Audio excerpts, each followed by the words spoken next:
Greetings again. Welcome, everyone. Be talking about why you can't predict crazy and you shouldn't attempt to with narcissists either. Okay. And before that, I hope everyone's taking care of themselves and, being safe out there.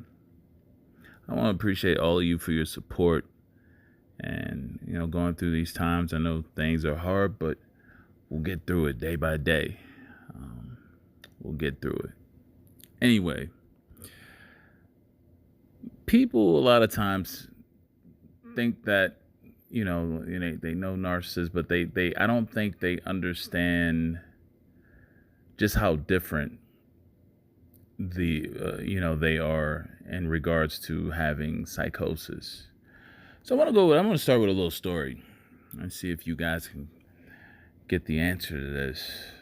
Right, we're just going to go through it. So a woman is attending her mother's funeral and she notices an attractive guy.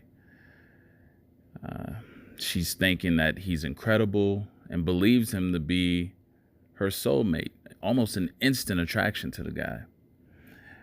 She sees him glancing at her. He gives her a little smile. She smiles back, and she catches out of the corner of her eye her sister looking at the both of them with a devilish smirk on her face. Before she was able to she catch up with the guy, at least, she never asked for his number. And the guy had disappeared. He was gone. Okay. A few days later, she kills her sister. All right. Now, why do you think she killed her sister? Think about that. Did she kill her sister because of jealousy? Give it some thought here. What motivated her to do that?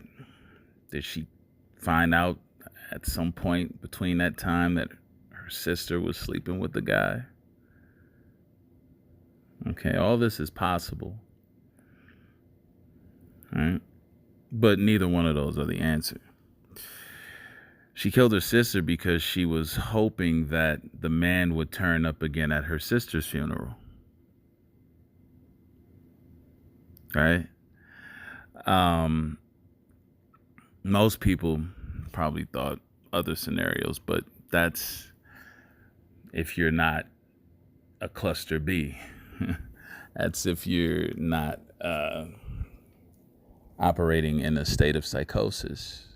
Not to say that maybe some of you did, doesn't mean you're crazy, but on average, it's just to give a contrast to show you how differently they think. Okay?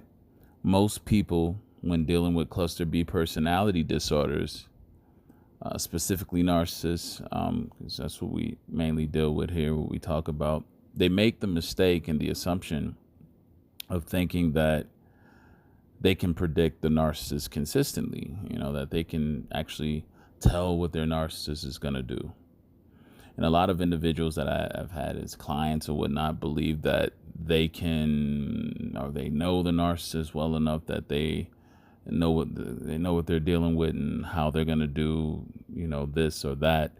And that can, you can err greatly if you try to predict their every move. There's some things and some indications and hints of what they may do that can come across. You might catch on to it, but they can shift very quickly. Something else can easily catch their attention or motivate them in a different direction, even when they're already committed to something prior. You see, the way that they think and how they process information is completely different from someone who possesses sanity. All right? It's just a different way. You have to be careful when you go on to anticipate and try to predict crazy, because crazy doesn't have any rules, boundaries, guidelines, or anything like that. And they're operating from a state of psychosis. They're operating from insanity. And a lot of what they do has no real rhyme or reason to it. And the explanations, if you listen to them carefully, won't make any sense a lot of times themselves. They just don't. A lot of what they do is just kind of like it's pure impulse, or they were pleasure principle driven, seeking some type of pleasure out of it, or they were trying to get some type of money or something. That impulse, when they get locked in on something, they're like a heat-seeking missile. They don't think, they don't assess, they don't process, they just go in an instance. And you cannot, if someone doesn't use any type of logical processing, you definitely can't predict that, because the way you would go about thinking and understanding or processing a situation using deductive reasoning, they don't go through that. They don't use deductive reasoning. It's nowhere to be found in a lot of their actions. And this is why when narcissist goes into, when they have a narcissistic rage, when that happens, they will justify extreme actions in their plot for retaliation that are completely disproportionate in response. Example, if you make one mad, right? They may try to decide that they're going to deliberately break something of value of yours just because you made them mad. You had a petty argument or something, or you have a petty argument about something, and you may have made a lot of points in that argument, and because of that, their retaliation is they go out and cheat, right? As a means of evening the score. That's how they think, okay? It's like cheating in that way, or breaking something of yours of value, is a way to neutralize the situation, is a way to teach you a lesson. Not thinking that these are extremes. These are extremes, but they don't think about that. They're unpredictable. Anything can happen. And these overreactive reactions are very destructive and can be dangerous at times. But somewhere within the narcissist's mind, their world of logic, this is all deemed righteous and justified. And being that they are extremely oversensitive, you're liable to have a multitude of these extreme reactions coming from their from them, at least on a regular basis. And that's the biggest thing with them. And a lot of people find that they, and this is where I believe that whole Walking on Eggshells, which is a book that's out, at least someone may want to fill the specific author in, but Walking on Eggshells comes to mind, where everything you do and say around a narcissist has to be carefully expressed and articulated in a way that will not be likely to trigger them and send them off the Richter, right? Sending them into an unpredictable state of rage. This ends up being mentally draining and overwhelming. I mean, it's just too much to deal with, because you got to constantly worry about how you're coming across, what you're doing, what you're saying, how you moved when you said it, the tone in your inflection. It's too much.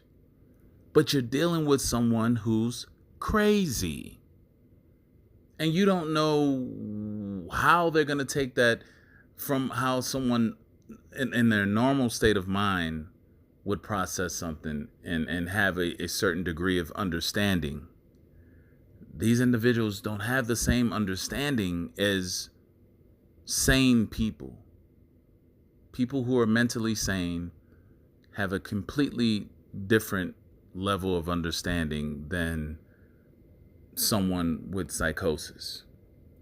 Even as when in that story that I outline or used early as an illustration, a lot of people probably would have never came up with that answer, thinking that, oh, you're gonna kill your sister just to get this guy to come back around. You got to understand, these individuals, when they go for something, they get fixated. That's why when they're moving to get something, they're not worried about who they're hurting, or if they're cheating or something like that. They're not worried about how the person would feel if they found out. They don't. They have tunnel vision to everything. They don't plan for anything outside of what their specific objective is. And that's one of the biggest things where they can put people that are with them at risk. This is where the, STDs and stuff like that comes in. A lot of them have reckless sex. They don't use protection. They live on the edge. They like taking risk. It's all about what they want at that particular time, and they're not considering who they're with. You don't even exist when they're doing these things, even if you're with them. You don't exist at the moment when they're doing what they're doing. There's no object constancy with these individuals. So anything that's not around, it's like out of sight, out of mind. It even furthers the connection. Now, this is where the problem with integrity comes in with these individuals.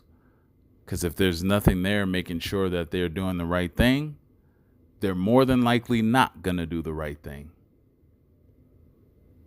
And again, this is why you'll make the mistake of thinking that, oh, I know they'll do this because I see how they are around me, and I've noticed that they do this and do that. That's one thing. If they're around you, they're going to always show you a different aspect, a different side that's going to be completely different from when you're not around them.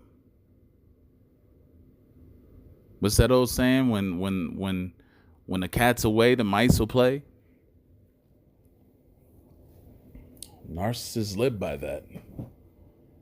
If you're not around, don't assume that they're going to follow this regiment that you've got accustomed to knowing. No, they're doing something completely different that you probably would have never suspected or thought of. Just as in the story that I illustrated earlier as an example. Something to think about.